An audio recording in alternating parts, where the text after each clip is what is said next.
네, 돈이 되는 뉴스 시작합니다. 한국투자증권 이프랜드에어 김민진 차장과 함께합니다. 안녕하세요. 안녕하세요. 네, 외국인의 변심, 삼성전자 팔고 에코프로 픽이라는 굉장히 눈에 띄는 기사 제목이네요. 기관의 수급 현황 보시면 시각이 좀 바뀌고 있다는 내용입니다. 4월에 LNF 에코프로 BM 팔고 5월에 담았다. 5월부터 6월 7일까지의 데이터인데요. LNF 1,400억 원, 에코프로 BM 1,250억 원, 에코프로 857억 원 순매수 누적으로 잡힙니다. 다음 보시죠. 자, 이제 배터리주가 한 5일 전부터 조금씩 이제 하방 경직을 보이더니 어제 시세 분출을 내고 오늘 뭐 단숨에 이틀 동안 굉장히 큰 폭의 상승세를 시현하고 있습니다. 어떻게 봐야 될까요? 여전히 이제 시장의 주도주의 임을 다시 한번 확인시켜 주긴 했는데 저희는 뭐 이 코너를 통해서 계속해서 배터리는 밀릴 때는 오히려 담는 전략 그리고 끌고 가야 된다. 예, 말씀을 주셨던 만큼 도움 많이 받으셨을 것 같습니다. 어디까지 좀 상승 여력이 있다고 보시는지 지금 배터리가 다시 상승을 한 그 이유는 무엇인지?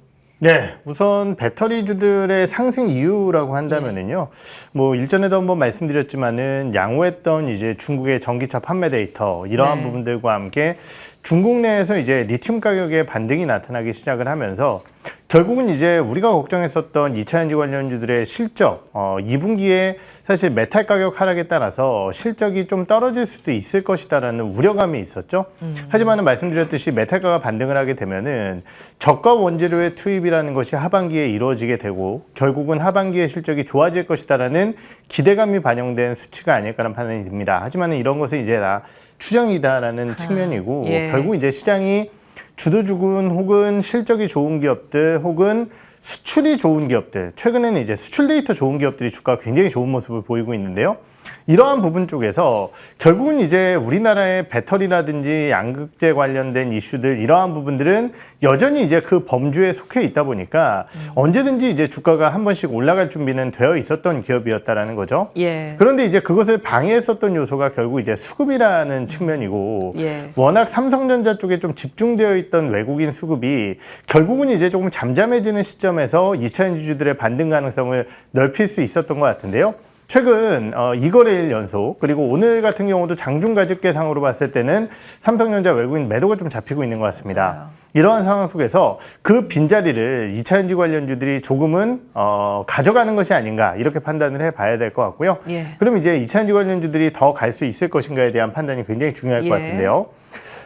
분명한 것은 이제 뭐 여러 차례 말씀드렸듯이 2차 전지주들 최근 메탈가 반등이라든지 이러한 부분들을 통해서 하반기에 실적 기대감 유효하고요. Q가 증가하는 것 때문에 실적 분명히 좋아질 겁니다. 그런데 이제 최근 시장의 흐름이라는 것 자체가 주도주군이 첫째로는 굉장히 많이 확산이 됐고요. 맞아요. 두 번째로는 그 시세 분출이라는 것 자체가 예전처럼 꾸준히 우상향을 계속한다라기보다는 단기적으로 시세를 하루 이틀 세게 준 경우에는 며칠간 쉬어가는 모습들을 좀 보이고 있다는 거죠. 그 기업들이 며칠 뒤에 봤을 때는 신고까지만은 결국은 이제 고점에서 샀을 때는 약간의 부담감을 느낄 가능성이 있습니다. 그렇기 때문에 말씀드렸듯이 한 이틀 정도의 강한 시세 분출이 나오게 된다라고 한다면은 그때는 따라잡는 전략보다는 조정 시의 매수 관점으로 좀 보는 게 좋을 것 같다는 판단이고 2차 전지 관련주들은 여전히 긍정적인 투자 의견을 좀 드릴 수 있을 것 같습니다. 여기에서 우리가 꼭 잊지 말아야 하는 포인트는 이것인 것 같습니다. 지금 여전히 성장의 그 걸음을 걷고 있는 산업군 같은 경우에는 조정을 할 때마다 모아가고 올라갈 때마다 이 흔들밀면서 올라가기 때문에 단기 시세 줄 때 또 차익 실현을 하면서 위아래에서 이제 트레이딩을 하는 전략 이런 것들을 배워가는 과정이지 않을까라는 생각이 듭니다. 배터리는 여전히 큰 그림으로 우상향 곡선이라는 데 동의를 하시는 것 같고요. 탑으로 볼만한 종목들 뽑고 이제 반도체 질문도 들어갈까 합니다. 결국은 이제 에코프로가 반등이 나왔기 때문에 저는 에코프로를 가장 먼저 봐야 된다고 생각을 하고요. 두 번째로 오늘 이제 시장에서 조금 눈여겨봐야 될 부분은 뭐냐면은 결국은 이제 석경 AT 같은 기업들이 급등을 했어요. 그게 전고체 맞습니다. 테마주죠. 황화물계 전고체 소재를 하는 기업인데 제가 이 부분을 말씀드리는 이유는 뭐냐면은 석경 AT 지금 사야 된다는 것이 아니라요.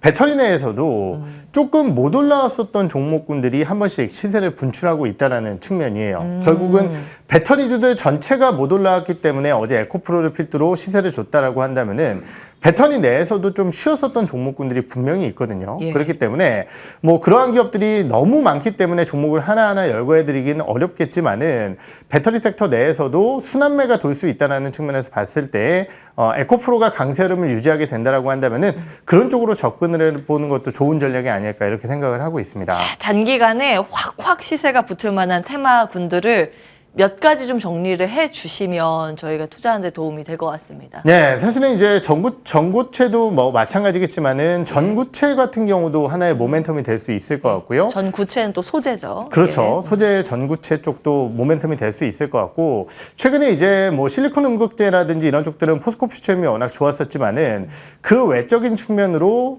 탄소 나노튜브라든지 이런 쪽 관련된 기업들도 사실은 그렇게 주가는 좋지 못했거든요. CMT 관련된 기업들, 이런 기업들도 한번 찾아보시는 것이 좋으실 것 같습니다. 좋습니다. 자, 이어서 반도체 질문으로 넘어가겠습니다. 저희가 이제 꾸준히 반도체도 봐왔는데, 네.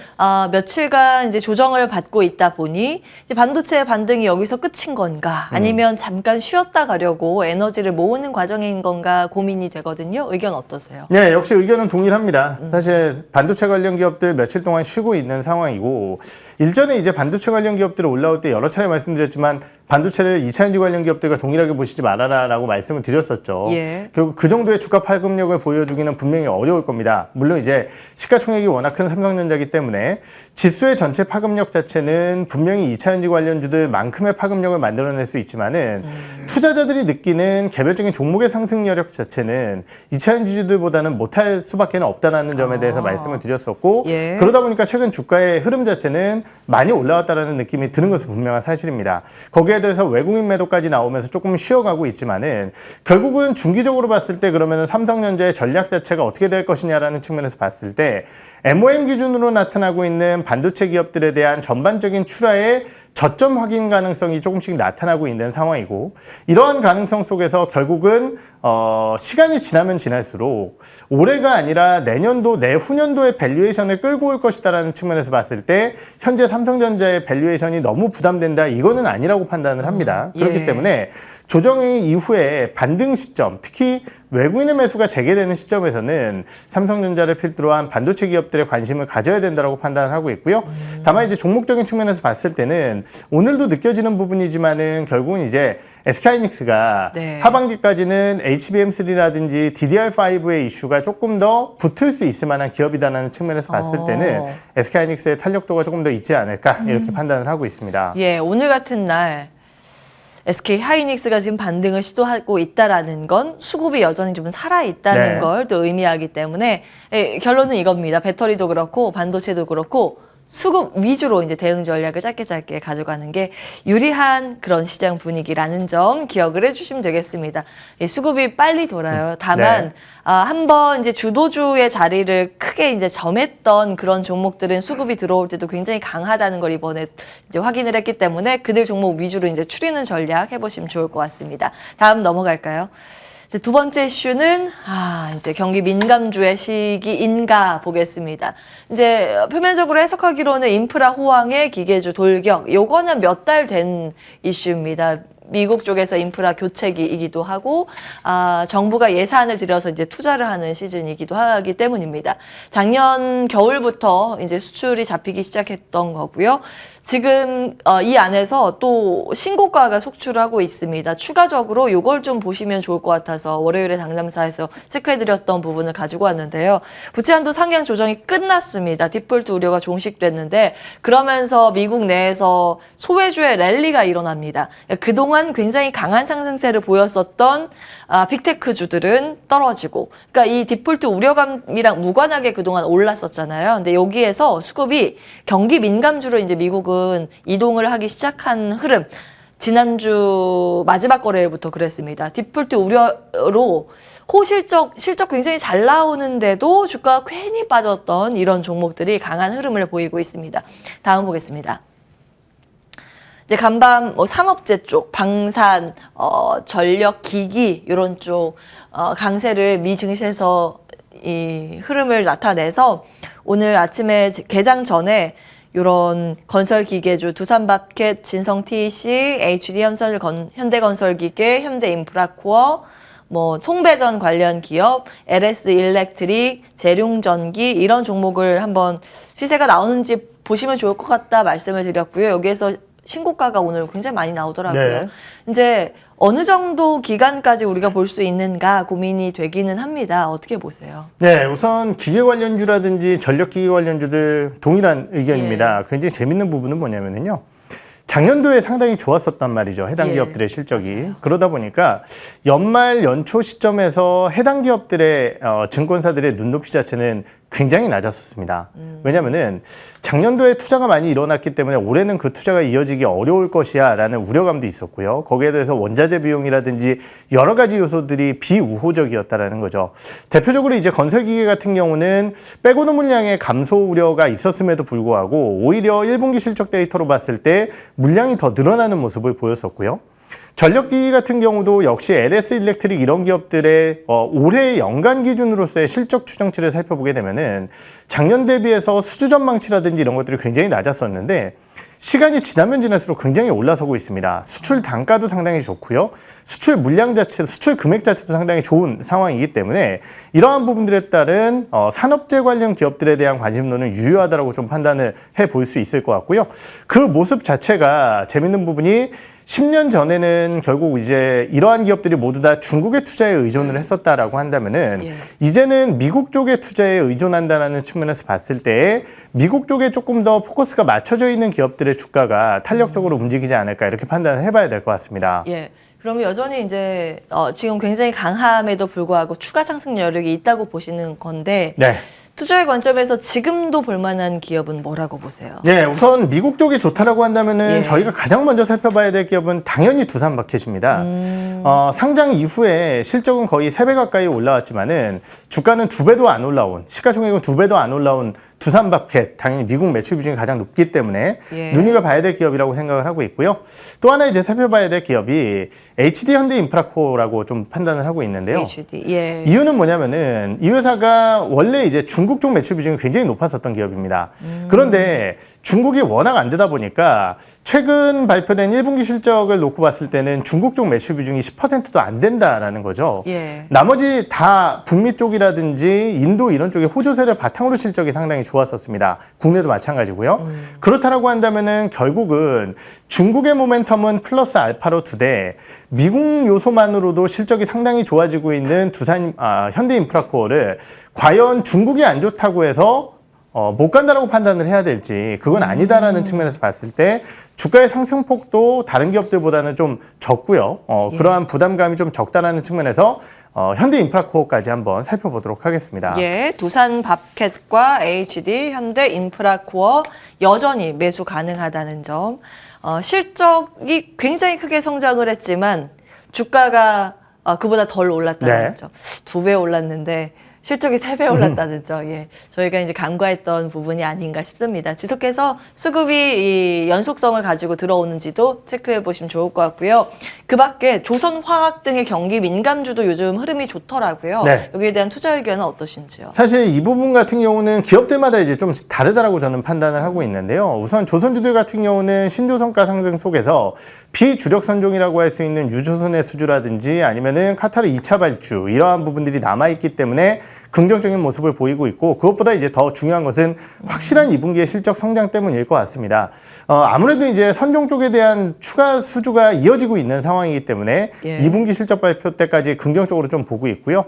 화학주들 같은 경우는 아무래도 이제 연말까지의 실적 부담 자체는 유효하다라고 판단을 하고 있습니다. 그럼에도 불구하고 기대 요인을 갖는 것은 결국은 이제 중국의 인프라 쪽의 투자가 아무래도 이제 소매 쪽이라든지 이런 부분들보다는 인프라 쪽 건설 이쪽에 투자를 많이 하고 있는 상황인데요.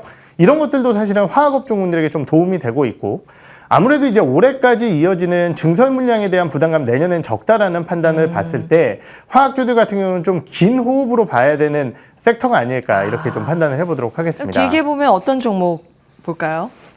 아무래도 이제 순수화학 중 기업이라고 할 수 있는 대한유화 같은 기업들을 좀 눈여겨봐야 된다라고 저는 판단을 하고 있고요. 사실은 이제 효성그룹주들 같은 경우는 산업재 내에서는 조금은 궤를 달리하는 화학주들입니다. 그런데 아무래도 이제 우리나라의 순수화학 업체들 같은 경우는 중국 업체들과의 뭐 점유율 경쟁이라든지 이러한 부분들 쪽에서 세계 탑 기업이라고 하기에는 좀 어려운 부분이 있거든요. 그런데 효성그룹주들 같은 효성첨단소재라든지 이런 기업들은 사실 각각의 카테고리 내에서는 글로벌 1, 2위권을 좀 보이고 있는 기업들이기 때문에 신재생이랑 연관도가 좀 그렇죠. 높죠. 그런 예. 것들도 있고 뭐 탄수섬유라든지 이러한 부분들에 대한 성장성뿐만이 아니라 타이어 코드라든지 아니면은 뭐 아라미드라든지 이러한 자체적인 부분 쪽으로서의 성장 모멘텀도 유효하다라는 측면에서 봤을 때 관련주들의 기대 요인도 유효하다고 판단을 하고 있습니다. 예, 효성그룹주 기대해 보겠습니다.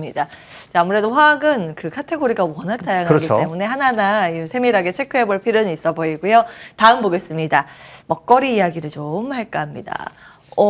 선물 시장에서 밀 가격이 4% 급등을 했는데 옥수수 등의 이제 곡물 가격들의 들썩임이 요즘 지속되고 있는 상황입니다. 이제 식량 안보 위기 재확산 이 논란 속에서 식량난에 대한 우려감 그러면 이제 수혜 기대감으로 먹거리 관련주들이 들썩이게 되는데요.